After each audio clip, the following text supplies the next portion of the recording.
My name is Sarah, and this is my story. I'm married to Tom, a kind-hearted man with a smile that could light up the darkest room. We've been married for 4 years, but it feels like we've been together for a lifetime.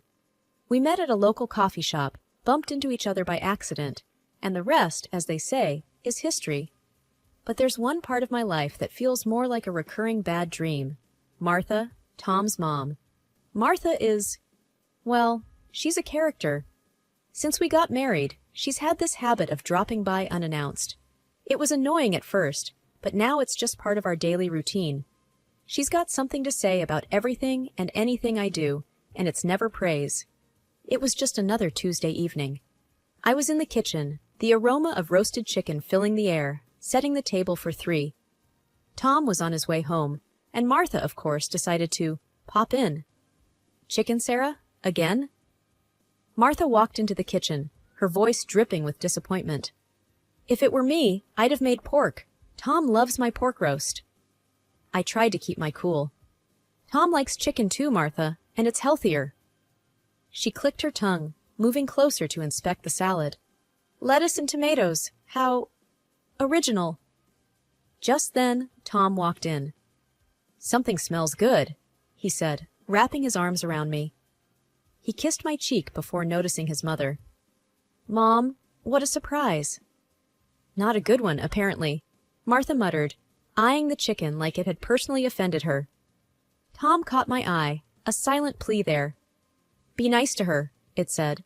"She's had a tough year." I sighed, the fight draining out of me. "Dinner's ready. Let's eat." We sat down, and the usual happened. Tom talked about his day, I chimed in with stories of my own, and Martha found a way to criticize every single thing. When Tom complimented the chicken, saying it was just as good as any pork roast, I saw Martha's lips thin, but for once, she kept quiet. That night, as Tom and I cleaned up, and Martha watched her favorite game show in the living room, I wondered how many more dinners like this I could take. It wasn't the chicken or the pork that was the problem. It was the constant feeling of not being good enough for the woman who mattered most to Tom. But as I looked at Tom, who was whistling while drying the dishes, I knew I'd endure it, for him. Because that's what you do for love, right? You put up with a little rain to get to the rainbow. Or in my case, a little bit of Martha to get to the rest of my life with Tom. If life were a straight road, mine had taken a turn into a lane with speed bumps named Martha. When I found out I was pregnant, Tom and I were over the moon. But joy comes with its own set of challenges. My job as an event planner was demanding, with hours as unpredictable as Martha's mood swings. So I made the tough choice to step down to a less taxing role, which unfortunately meant a smaller paycheck. It was a Sunday morning, and I was flipping pancakes, humming to myself, feeling content. Tom was reading at the table, and then, as if on cue, Martha walked in, her presence immediately changing the air. "So, Sarah, how does it feel to contribute less to the household?" Martha didn't waste any time, going straight for the jugular as she poured herself a cup of coffee. I flipped another pancake, choosing my words carefully. "It feels responsible, Martha. I need to take care of myself and the baby." "Babies don't need money, huh?" "Interesting logic," she retorted, taking a sip and making a face. "This coffee is weak." Tom looked up, his brow furrowed. "Mom, that's not fair. Sarah is doing what's best for our family." Martha scoffed. "Oh, please. When I was pregnant, I worked until the day I gave birth, and I made sure to contribute equally." I plated the pancakes and sat down, trying to keep the peace. "Times are different now, Martha, and I'm still working, just not as much." She shook her head, her disapproval as clear as the sunny day outside. "You just make sure you don't get too comfortable. Money doesn't grow on trees." The conversation hung heavy over breakfast. Even the pancakes tasted like tension. Tom squeezed my hand under the table, a silent show of support. But as I watched Martha pick at her food with a sour expression, I knew this was far from over. I was bracing myself for a long road ahead, full of Martha's backhanded comments. But in my heart, I knew the peace of mind from a lesser-stressed pregnancy was worth any pay cut. And I'd do it all over again if it meant a healthier me and a healthier baby. Life has a funny way of flipping the script. Before Jamie, my home office was a place of tranquility. Now it's a circus, and I'm the juggler. Working from home while taking care of a newborn is like trying to thread a needle on a roller coaster. But it's our roller coaster, and I wouldn't trade it for the world. One Wednesday afternoon, as I was knee-deep in emails and baby burp cloths, the doorbell rang. I knew without looking. It was Martha. "Just a minute," I called out, balancing Jamie on one hip and my laptop on the other. When I opened the door, there she stood, purse and judgment in hand. "You look like you could use some help," she remarked, pushing past me into the living room. I followed her, settling Jamie into his bouncer. "I've got it under control, Martha. It's just a busy day." She peered at my laptop screen, then at Jamie, who was trying to decide if he was hungry or sleepy. "Doesn't seem like it. You know, when Tom was a baby, I made sure everything was spotless, and he was always my focus." I bit my tongue, resisting the urge to defend my scattered living room. "Well, times have changed, Martha. Working from home is a balancing act." She sat down, watching me like a hawk. "Does Tom know how chaotic it is here?" I sat across from her, trying to maintain a sense of calm. "Tom understands. He knows I'm doing my best." Martha tutted, looking around with thinly veiled disapproval. I suppose your best will have to do." I wanted to tell her that my best was more than enough, that I was a good mom and a good worker. But with Jamie starting to fuss, I didn't have the energy for another round with her. As she left, Martha's parting words were, "Remember, Sarah, a mother's place is with her child, not with her work." I closed the door gently, leaning against it for a moment. Her words stung, but as I picked up Jamie and he smiled, all gums and drool, I knew I was doing all right. Work can wait. These moments with Jamie cannot. And if that means my living room is a bit messy, so be it. It's our mess, and it's perfect. 4 years into our marriage, and life had settled into a rhythm, albeit one constantly interrupted by the discordant notes of my mother-in-law, Martha's visits. The first year of Jamie's life was a whirlwind of diapers, late-night lullabies, and the struggle of maintaining a career from the confines of our home. Now, as I stepped back into the professional arena, my heart ached with the separation from my little boy, but also fluttered with the excitement of reclaiming a piece of my identity. The office was just as I remembered, yet everything felt different. Colleagues welcomed me back with smiles and gentle inquiries about Jamie. My desk, once a shrine to efficiency, now also housed a colorful array of drawings and a photo of Jamie's toothless grin.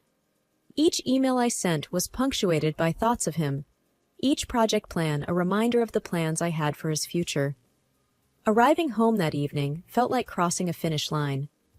I was greeted by the music of Jamie's giggles as Tom, ever the doting father, flew him around the living room like an airplane. They were in their own world, and for a moment I was an outsider looking in. It was a pang of jealousy, only a mother returning to work could understand. Before I could even kick off my shoes, the door swung open, and Martha made her entrance. "Sarah, back to work, I see. And Jamie?" she asked, her tone laced with accusation. "He's been at daycare, and he's doing great," I said, trying to keep my voice light as I took Jamie into my arms. She raised an eyebrow, a silent judgment I knew all too well. "Daycare? At his age? I never would have—" Tom intervened. "Mom, the world's different now. We're doing what's right for our family." Martha huffed, moving to the kitchen. "Well, I hope you know what you're doing." The conversation hung in the air, a stalemate of generational differences. Tom and I exchanged a weary look. This was our normal, a delicate dance of defending our choices. Dinner was a quiet affair. Jamie's high chair, an island of cheer in a sea of unspoken tensions. Martha barely touched her food, her disapproval a palpable presence at the table. Afterward, as Tom put Jamie to bed, I found myself alone with Martha. "Martha, I know you don't agree with our choices, but I need you to trust that we're doing what's best for Jamie," I said, clearing the plates. She looked at me, her eyes softening for just a second. "Sarah, I just want what's best for him, too." "I know, and I appreciate that. But best can mean different things," I replied, hoping to bridge the gap between us. She nodded slowly. "I suppose you're right. but it doesn't mean I have to like it. As I finished the chores and sat down to catch up on some work, the house quieted down. I mulled over the day's events, the juggle between professional and personal, the constant scrutiny from Martha. Each thought was a thread in the complex tapestry of modern motherhood. Over the next few weeks, I found my stride, balancing deadlines with daycare drop-offs, boardroom meetings with bedtime stories. I was proving to myself, more than to Martha, that I could excel at both roles. But her words lingered like a shadow, a reminder of the tightrope I walked daily. One evening, as I watched Jamie sleep, his chest rising and falling in peaceful slumber, I realized that this was my why. The long hours, the missed cuddles, they were all for this moment of tranquility, for the future we were building. And as I turned off the light, a sense of determination settled in my heart. Martha might never understand, but that was okay. This was our life, our choices, our grind. And with Tom and Jamie by my side, I was ready for all of it. When Tom and I approached Martha about watching Jamie while I worked, she accepted with a strange spark in her eye. "Of course I'll watch him. A grandmother's place is with her grandchild," she had said, almost triumphantly. The first day, I left Jamie with her, armed with a list of instructions and a kiss on his forehead. "If you need anything, call me," I reminded her, feeling the familiar tug at my heart as I walked out the door. "Sarah, go to work. We'll be fine," Martha said, her voice tinged with the confidence that only grandmothers possess. But as the days passed, her enthusiasm began to wane. Each evening, I returned to a litany of complaints. "He wouldn't nap. He's too fidgety. He throws his food," she'd report with exasperation. One evening, as I handed her a cup of tea, I ventured cautiously, "Martha, if it's too much, we can look into a daycare for Jamie." She set her cup down with a clatter. "No, I don't trust those places. I'll watch him." "But you seem so tired, and I hate seeing you like this," I replied, concern lacing my words. Martha's eyes met mine, stubborn as ever. "I said no, Sarah. I'm his grandmother. It's my job to endure. And who better to look after him than family?" Her refusal was a familiar dance, one where my suggestions were met with resistance, my concerns with cold rebuttals. "Okay, Martha, if that's what you want," I acquiesced, knowing that arguing was futile. Each morning, I left Jamie in her care, my heart squeezed tight with worry. Each evening, I returned to find Martha a little more worn, a little less patient, but always insistent that she would continue caring for him. Her resilience was as admirable as it was frustrating. I watched her pour her love into Jamie, even as it drained her, and I was left in a constant state of gratitude and guilt. Tom and I would talk after Jamie's bedtime, turning over options in quiet conversation, but we always circled back to Martha's steadfast refusal to let anyone else take over. Just when I thought we had settled into our new normal with Martha looking after Jamie, the unthinkable happened. I was in the middle of a work presentation when my cell phone buzzed incessantly in my pocket. Excusing myself, I stepped out to see Martha's number on the screen. "Martha, I'm at work. Is everything okay?" I answered, my voice tight with concern. "Sarah, I can't do this today. You need to come and get Jamie. Now." Martha's voice was terse, frazzled. I felt a surge of anxiety. "What's wrong? Is Jamie all right?" "He's fine, but I'm not. I need you to come. I can't handle this," she insisted. Panic knotted my stomach.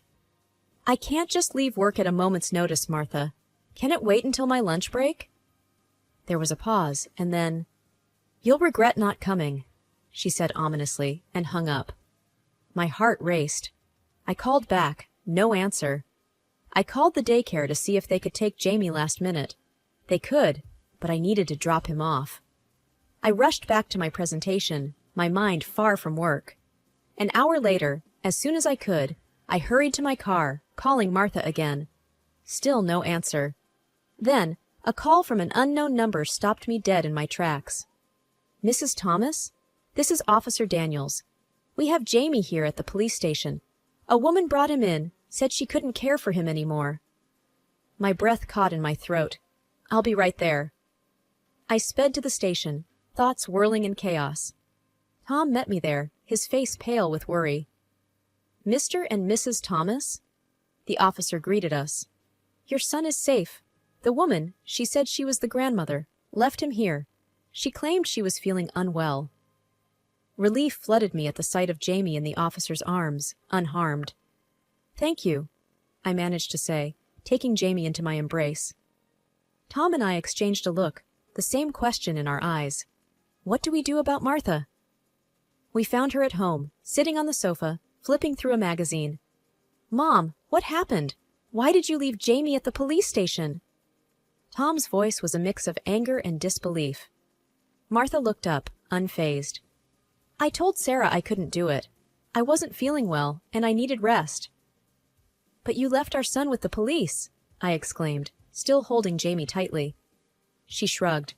"I knew they'd find you. I just needed some peace and quiet."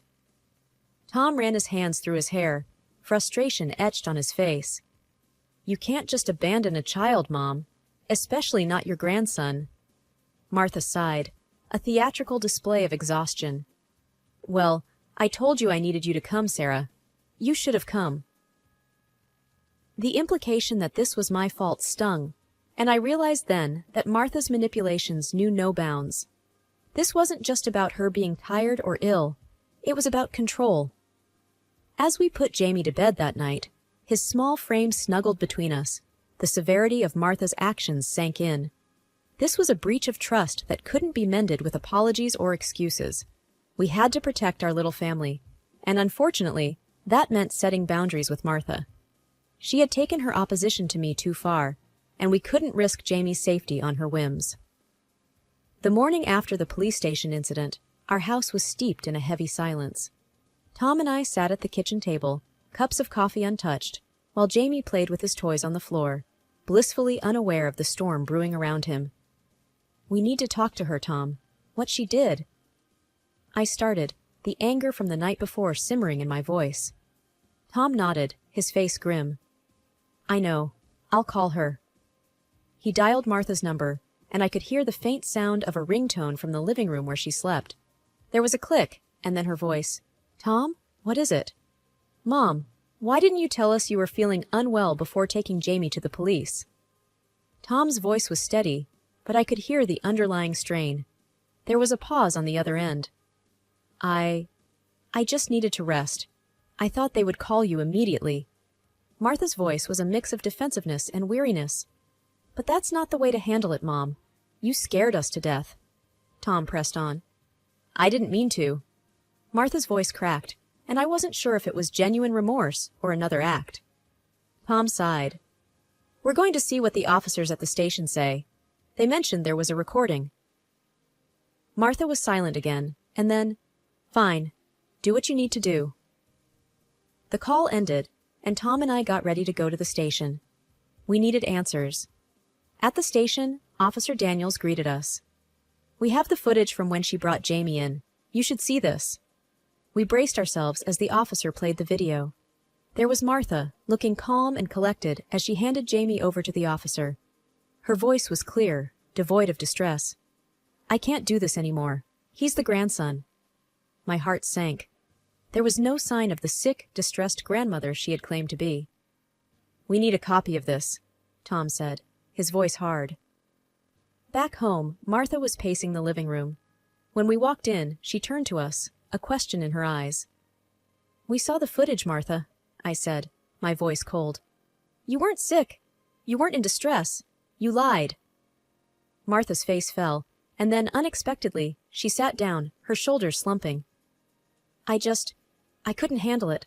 I thought I could, but—" Tom interrupted her. "You put Jamie at risk. You lied to us, to the police. How could you?"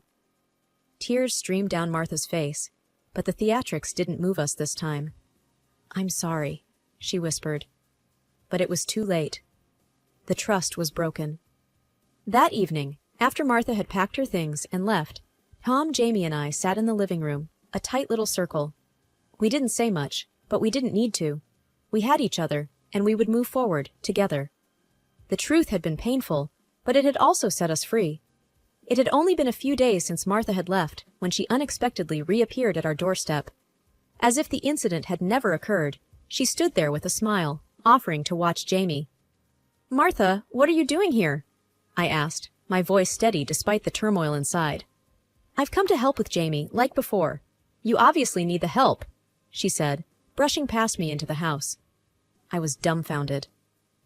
"Martha, after what happened, you think we can just go back to how things were?" She turned to me with a defiant look. "Well, it wouldn't have happened if you had come when I called," she retorted, her words sharp like daggers. Before I could respond, Tom walked in, his face darkening at the sight of his mother. "What are you saying, Mom? That this was Sarah's fault?" Martha's eyes didn't waver. If she had been a stay-at-home mother like she should be, none of this would have happened. That's when Tom exploded, the anger and frustration that had been simmering for days finally boiling over. "How dare you! You do this out of spite for Sarah, and you put Jamie in danger because of it." Martha recoiled as if slapped, her facade crumbling. "Tom, No, Mom, I don't want to hear it. You've crossed a line. You deliberately ignored Sarah. You neglected your grandson, and for what? To prove a point?" His voice was a crescendo of outrage. She tried to interrupt, to defend herself, but Tom wouldn't have it. "I can't trust you anymore, Mom. I don't want you here. I don't want to talk to you until you realize the gravity of what you've done." Martha looked between us, the realization dawning that she had indeed gone too far. Without another word, she turned and left, the finality of the moment hanging heavy in the air. Tom turned to me, his eyes filled with a mixture of regret and resolve. "I'm sorry, Sarah. I should have seen it sooner. But I promise you, Jamie's safety comes first. We come first." I nodded, the solidarity between us more potent than ever. "I know, Tom. We'll get through this, just like we always do. Together." We knew the road ahead would be without Martha, at least for the foreseeable future. It was a painful but necessary decision, a line drawn to protect our son, our family, our peace.